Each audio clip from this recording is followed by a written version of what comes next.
인생이라는 긴 여정을 묵묵히 걸어오신 선배님들, 안녕하십니까? 마음의 허기를 달래고 삶의 지혜를 더하는 공간, 시니어 정보건강입니다. 창밖의 풍경은 어제와 다름없이 평온한데 문득 가슴 한구석이 서늘해지는 날이 있습니다. 엊그제까지도 웃으며 안부를 묻던 오랜 친구의 빈자리를 마주할 때가 그렇지요. 영원할 것 같았던 우리들의 계절이 사실은 그리 길지 않다는 것, 그리고 그 사실이 슬픔이 아니라 오늘을 더 뜨겁게 보내야 할 이유가 된다는 것을요. 오늘 이 시간에는 먼저 떠난 친구가 남겨준 선물 같은 깨달음들과 선배님의 남은 여생을 더욱 찬란하게 빛내줄 5가지 이야기를 나누어 보려 합니다. 우리 인생의 시계는 가끔 우리가 준비되지 않았을 때 멈춰버리곤 합니다. 살다 보면 가장 가깝다고 믿었던 사람에게 가장 큰 상처를 주고 그 상처를 치료할 시간조차 허락받지 못할 때가 있지요. 첫 번째 사연, 충남 예산에서 이종성 님이 가슴 깊이 묻어두었던 고해성사를 보내주셨습니다. 제 낡은 휴대전화 단축번호 2번은 50년 고향 친구 성수의 차지였습니다. 초등학교 때부터 갯벌을 누비며 형제보다 더 붙어 다녔지만 사실 우리 두 사람은 지난 2년 전 크게 다툰 뒤로 서로를 투명 인간 취급하며 살았습니다. 사소한 말다툼이 자존심 싸움이 되었고 급기야 다시는 얼굴 보지 말자며 모질게 돌아선 게 마지막이었습니다. 길에서 마주쳐도 고개를 돌렸고 마을 잔치에서도 일부러 먼 자리에 앉았습니다. 그래도 속으로는 믿었습니다. 우리가 본 세월이 50년인데 내년 칠순 잔치 때 슬쩍 술 한 잔 건네면 못 이기는 척 받아주겠지. 그런데 선배님, 인생은 제 오만한 계산을 단 한순간도 기다려주지 않더군요. 지난달 성수가 밭일을 하던 중 갑작스러운 심장마비로 길 위에서 떠났다는 비보를 들었습니다. 빈소에 달려가 영정사진 속 환하게 웃는 녀석을 보는데 발끝부터 온몸이 무너져 내리는 것 같았습니다. 화해할 기회는 수천 번이었는데 그놈의 자존심이 뭐라고. 녀석의 유품을 정리하던 아들이 제 손에 낡은 전화기 한 대를 쥐어주며 울먹이더군요. 아버지가 돌아가시기 전날까지도 아저씨한테 전화를 걸까 말까 망설이셨어요. 번호만 누르다 차마 통화 버튼을 못 누르시고 웨인 다이어는 말했습니다. 내일은 아무도 약속하지 않았다고요. 저는 오늘도 차마 지우지 못한 제 전화기의 단축번호 2번을 봅니다. 지금이라도 누르면 녀석이 이 미련한 놈아, 이제 전화했냐? 하고 소리칠 것만 같은데 이제 그 번호 너머엔 차가운 기계음만 흐릅니다. 선배님들, 우리에게 남은 계절은 생각보다 그리 길지 않았습니다. 사랑한다는 말보다 미안하다는 말을 먼저 해야 했습니다. 성수야, 듣고 있냐? 이 못난 친구를 용서해라. 정말 미안하다. 그리고 보고 싶다. 종석 씨의 구슬픈 목소리가 여기까지 전해지는 것 같습니다. 우리는 늘 다음이 있을 거라 믿으며 살지만 사실 가장 확실한 시간은 바로 지금뿐이지요. 친구 성수 씨는 본인의 부재를 통해 우리 모두에게 더 늦기 전에 손을 내밀라는 마지막 가르침을 주고 가신 게 아닐까요? 선배님들, 지금 이 순간 생각나는 그 이름이 있다면 주저하지 마세요. 그 짧은 안부 한마디가 우리 생에 가장 따뜻한 위로가 될지도 모릅니다. 두 번째 사연은 강원도 춘천에서 박명자님이 보내주신 가슴 먹먹한 깨달음의 기록입니다. 지난달 60년 지기 절친이었던 정순이가 암 투병 끝에 하늘나라로 떠났습니다. 자식들이 타지에 있어 제가 정순이의 마지막 유품 정리를 돕게 되었지요.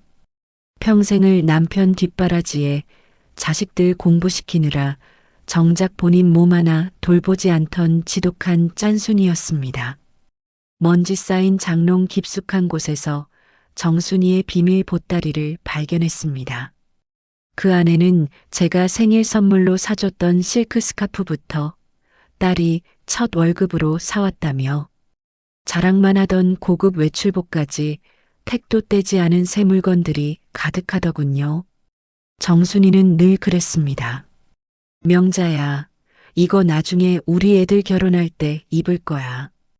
이 귀한 걸 어떻게 지금 써? 나중에 특별한 날 써야지. 그런데 그 나중이라는 날은 끝내 오지 않았습니다. 정순이는 그 고운 옷 한 번 걸쳐보지 못하고 병원 환자복만 입다가 차가운 수의로 갈아입었습니다. 루이스 부는 인생에서 가장 슬픈 세 가지를 말했습니다. 할 수도 있었는데, 해야 했는데, 해야만 했는데. 텅 빈 방에 앉아 주인 잃은 새 옷들을 붙잡고 한참을 울었습니다. 그리고 그 길로 집에 돌아와 제 장롱을 열었지요. 저 역시 정순이와 다를 바 없었습니다.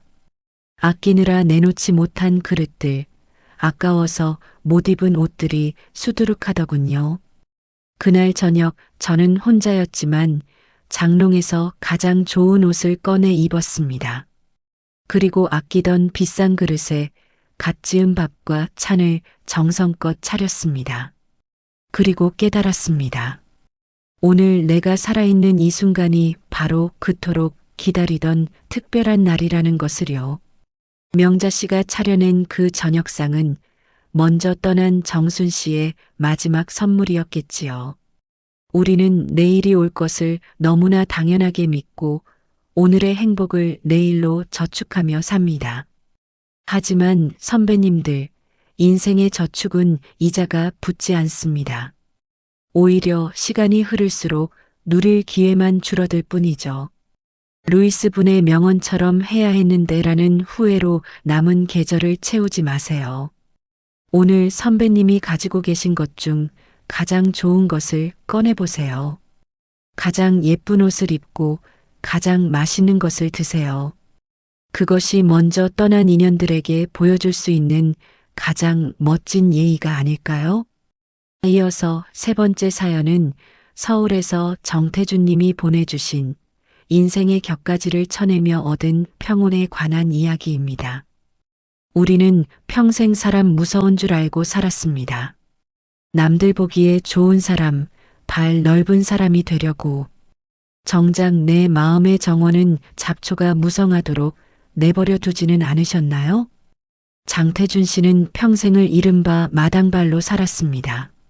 사업을 한답시고 밤마다 술자리를 전전하고 수천 명의 연락처를 보물처럼 여기며 경조사라면 열일 제쳐두고 달려갔지요.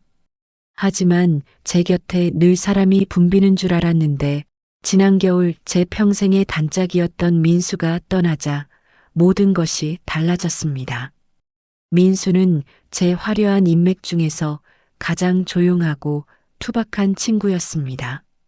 녀석의 빈소에 앉아 밤을 지새우는데 제가 그토록 공들였던 수많은 사람은 부조금 봉투 하나만 던져놓고 서둘러 떠나더군요. 정작 슬픔을 함께 나누고 녀석과의 추억을 이야기할 사람은 단 3명뿐이었습니다. 그때 작가 헨리 데이비드 소로가 남긴 말이 떠올랐습니다. 인생은 짧다. 그러나 그 안의 진실은 결코 짧지 않다는 그 준엄한 가르침 말이죠. 저는 장례를 마치고 돌아와 수천 명의 연락처가 담긴 수첩을 펼쳤습니다. 그리고 오직 이름만 알고 마음은 몰랐던 수많은 사람의 이름을 하나씩 지워나갔습니다. 사람들은 말하더군요. 늙어서 인맥 끊기면 외로워서 어쩌려고 그러냐고요. 하지만 선배님들, 잡초를 솎아내야 꽃이 피듯 격가지를 쳐내니 비로소 소중한 사람들이 선명하게 보이기 시작했습니다. 남은 계절이 그리 길지 않다는 걸 깨달으니 이제는 누굴 만나도 진심을 다할 수 있는 사람에게만 제 귀한 시간을 선물하고 싶어졌습니다. 이제 제 정원에는 화려한 잡초 대신 작지만 향기 진한 진심의 꽃들만 피어 있습니다. 태준 씨는 정말 큰 용기를 내셨습니다. 우리는 나이가 들수록 혼자가 되는 게 두려워 억지로 인연의 끈을 부여잡곤 합니다. 하지만 인생의 황혼에서 가장 필요한 건 많은 사람이 아니라 가장 가까운 곳에서 내 마음의 날씨를 함께 걱정해줄 진실한 한 사람 아닐까요? 선배님들, 시간은 생각보다 많지 않습니다. 그 귀한 시간을 마음에도 없는 사람들과 나누느라 낭비하지 마세요. 내 인생의 정원에서 잡초를 솎아내고 그 자리에 선배님 자신을 위한 꽃 한 송이를 더 심어보는 건 어떨까요? 선배님들, 인생의 가을에 접어들면 우리는 흔히 이제는 정리할 때라고 말합니다. 하지만 어떤 분들에게 남은 계절은 정리가 아니라 생의 가장 뜨거운 시작의 시간이 되기도 합니다. 인생의 주인공으로 살기엔 너무 늦었다고 생각하는 선배님들께 네 번째 사연 전해드립니다. 전북 군산에서 최점례 님이 보내주신 눈부신 반란의 기록입니다. 제 친구 순이미는 우리 동네에서 알아주는 효부였습니다. 강산이 3번 변하는 동안 치매 앓는 시어머니를 모셨고 무뚝뚝한 남편 뒷바라지에 새 남매 공부시키느라 제 몸 하나 돌볼 겨를이 없었지요. 순이미는 늘 입버릇처럼 말했습니다. 점례야, 나중에 애들 다 시집 장가 보내면 그때는 나 하고 싶은 거 다 하고 살 거다. 그런데 선배님, 그놈의 나중에가 순이미를 기다려주지 않더군요. 작년 가을 단풍이 채 붉게 물들기도 전에 순이미는 단 한 번의 단풍 구경도 못 가보고 허망하게 세상을 떠났습니다. 장례식장에서 순이미의 손을 잡는데 제 가슴이 갈기갈기 찢어지는 것 같았습니다. 평생 가족들을 위해 밥하고 빨래하느라 마디가 굵어지고 거칠어진 그 손. 순이마, 너는 너를 위해 단 하루라도 살아본 적이 있니? 너를 위해 단 10,000원이라도 써본 적이 있어? 그 질문은 죽은 친구가 아니라 살아남은 저에게 던지는 천둥 소리였습니다. 레오나르도 다 빈치는 말했습니다. 잘 보낸 하루가 행복한 잠을 가져오듯 잘 산 인생은 행복한 죽음을 가져온다고요. 그날 밤 저는 집에 돌아와 안방 장롱 깊숙한 곳에 숨겨두었던 비상금 봉투를 꺼냈습니다. 자식들 급할 때 보태주려고 10원짜리 하나 아껴가며 모은 돈이었죠. 저는 그 길로 제 이름을 내건 통장을 만들고 70이 넘은 나이에 평생의 꿈이었던 스포츠 댄스 교실 문을 두드렸습니다. 처음 학원 문을 열 때 다리가 후들거렸습니다. 이 나이에 주책이라고 손가락질하면 어쩌나 남편이 알면 노망났다고 하겠지 싶어 도망치고 싶었죠. 하지만 거울 앞에 선 제 모습을 본 순간 눈물이 핑 돌았습니다. 화려한 드레스를 입고 구두를 신은 제 모습은 누구의 엄마도 누군가의 할머니도 아닌 그냥 최점례 그 자체였습니다. 원, 투, 차차차. 음악에 맞춰 몸을 흔드는 순간 제 인생의 무거운 짐들이 하나둘씩 떨어져 나가는 기분이었습니다. 남은 계절이 짧다는 건 더 이상 망설일 시간도 남의 눈치를 볼 여유도 없다는 뜻이더군요. 그리고 저는 지금 제 생애 가장 뜨거운 연애를 하고 있습니다. 상대가 누구냐고요? 바로 평생을 고생만 시켜 미안했던 나 자신입니다. 점례 씨의 원, 투, 차차차 하시는 목소리가 여기까지 들리는 것 같습니다. 어쩌면 먼저 떠난 수님 씨가 하늘에서 점례 씨의 춤사위를 보며 누구보다 크게 박수치고 계실지 모르겠네요. 선배님들, 다 빈치의 말처럼 행복한 마무리를 만드는 법은 사실 거창한 게 아닙니다. 오늘 하루를 나를 위해 잘 보내는 것, 그게 전부입니다. 이 나이에 무슨 애들이 보면 뭐라 할까봐. 그런 걱정들은 이제 저무는 노을에 다 실어보내세요. 선배님 인생에서 가장 젊고 아름다운 날은 바로 당신이 주인공이 되기로 결심한 오늘이니까요. 선배님들, 어느덧 마지막 사연입니다. 우리는 인생이라는 긴 길을 걸어오며 참 많은 것을 얻었고 또 그만큼 많은 것을 잃어왔습니다. 하지만 상실은 결코 비어버린 구멍이 아닙니다. 오히려 그 자리에 새로운 지혜와 평온이 깃들기도 하지요. 경기도 양평에서 박필수님이 보내주신 인생의 마지막 계절을 대하는 가장 아름다운 자세에 관한 이야기입니다. 제게는 평생의 그늘 같았던 친구, 영숙이가 있었습니다. 뜨거운 여름날엔 시원한 나무 그늘이 되어주고 추운 겨울엔 따스한 볕이 되어주던 녀석이었죠. 우리는 같은 마을에서 태어나 학교를 같이 다녔고 한 해 차이로 시집을 가서 자식들 키우는 고단함까지 함께 나누었습니다. 영숙이와 저는 매일 아침 마을 어귀의 큰 느티나무 아래에서 만나는 게 일과였습니다. 이 녀석은 늘 저보다 5분 먼저 나와 기다리며 저 멀리서 걸어오는 저를 향해 필수나 빨리 와, 오늘 공기가 참 좋다 하고 손을 흔들었지요. 그런데 지난 봄 영숙이가 그 느티나무 아래에 나오지 못했습니다. 갑작스러운 병세로 병원에 입원한 녀석의 손을 잡았을 때 영숙이는 가쁜 숨을 몰아쉬며 제게 이렇게 말했습니다. 필순아, 나 없어도 아침 산책 거르지 마라. 네가 걷는 그 길에 내가 바람으로 꽃잎으로 같이 있을게. 영숙이를 보내고 첫 아침 저는 도저히 밖으로 나갈 용기가 나지 않았습니다. 현관문을 열면 녀석이 없을 것 같아서 그 적막함을 견딜 자신이 없어서 한 달 넘게 방 안에만 웅크리고 있었습니다.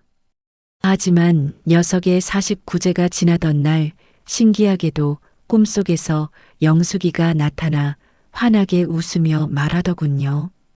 이 미련한 것아, 밖은 벌써 여름인데 언제까지 울고만 있을 거야? 저는 무거운 몸을 일으켜 다시 그 산책길로 나섰습니다. 느티나무 아래에 도착했을 때 영숙이의 목소리가 들리는 것 같아 또 눈물이 왈칵 쏟아졌습니다. 하지만 그때 발끝에 떨어진 노란 들꽃 하나가 눈에 들어왔습니다. 매년 피던 꽃이었을 텐데 그날은 유독 그 작은 꽃이 제게 말을 거는 것 같았습니다. 레오나르도 다 빈치는 말했지요. 잘 산 인생은 행복한 죽음을 가져온다고요. 그 문장을 되새기며 깨달았습니다. 영숙이는 죽은 것이 아니라 자신의 삶을 잘 살았기에 이제는 제 주변의 모든 풍경으로 스며들었다는 것을요. 남은 계절이 그리 길지 않다는 사실이 이제는 저를 슬프게 하지 않습니다. 오히려 그 사실 덕분에 오늘 마주하는 노을이 어제보다 더 붉게 느껴지고 아침 이슬 한 방울이 보석보다 더 귀하게 보입니다. 저는 이제 매일 아침 영숙이와 약속했던 그 길을 걷습니다. 혼자 걷지만 더 이상 외롭지 않습니다.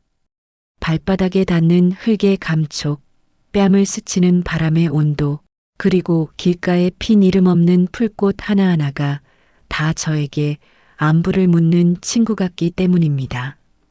인생의 마지막 계절은 상실의 시간이 아닙니다. 우리가 평생 쌓아온 인연의 향기가 온 세상으로 퍼져나가는 가장 향기로운 시간입니다. 먼저 떠난 동무들이 남겨준 선물은 바로 오늘이라는 기적이었습니다. 저는 오늘도 그 기적 같은 계절 속으로 천천히 그리고 우아하게 걸어 들어갑니다. 필순 씨가 걷는 그 산책길의 풍경이 눈앞에 그려지는 것 같아 가슴이 뭉클해집니다. 상실을 슬픔으로 끝내지 않고 온 세상을 친구의 향기로 채우신 그녀의 넉넉한 마음이 우리 모두에게 큰 위로가 됩니다. 선배님들, 오늘 함께 나눈 5분의 이야기가 선배님들의 마음에는 어떤 물결을 일으켰나요? 지우지 못한 단축번호를 보며 그리운 이름을 떠올리기도 하셨을 테고, 장롱 속 아껴둔 옷을 보며 내일부터는 나도 저 옷을 입고 나가야지 하고 작게 미소 짓기도 하셨을 겁니다. 어쩌면 이른의 나이에 춤을 시작한 점례 씨의 용기를 보며 선배님도 마음속 주먹을 꽉 쥐고 계실지 모르겠습니다. 그래, 나라고 못할 게 뭐야? 하는 뜨거운 마음으로 그동안 바쁘다는 핑계로 미뤄두었던 빛바랜 취미들을 다시 꺼내 보고 계시지는 않나요? 사실 우리는 압니다. 먼저 보낸 친구의 빈자리는 그 무엇으로도 완벽히 채워질 수 없다는 것을요. 하지만 그 빈자리는 결코 텅 빈 구멍이 아니라 우리가 남은 생을 얼마나 더 뜨겁게 사랑해야 하는지 알려주는 삶의 마지막 수업이기도 합니다. 선배님들, 우리 인생의 계절은 이제 겨울을 향해 가는 것이 아니라 가장 향기롭고 단단한 열매를 맺는 황금기를 지나고 있습니다. 친구가 못 따본 저 노을을 우리가 대신 더 깊게 감상하고, 친구가 못 다 마신 차 한 잔의 여유를 우리가 더 정성껏 누리는 것. 그것이 먼저 떠난 인연들에게 우리가 해줄 수 있는 가장 아름다운 보답이자 예의 아닐까요? 자, 이제 우리 서로에게, 그리고 나 자신에게 한번 외쳐볼까요? 그래, 내 인생의 주인공은 여전히 나다. 남은 계절, 누구보다 멋지게, 누구보다 당당하게 즐겨보자. 라고요. 선배님의 등 뒤에는 언제나 저희 시니어 정보건강이 함께하겠습니다. 외로울 때, 마음이 흔들릴 때, 언제든 이곳에 들러 쉬어가십시오. 선배님이 걷는 그 길에 저희의 응원이 작은 등불이 되어드리겠습니다.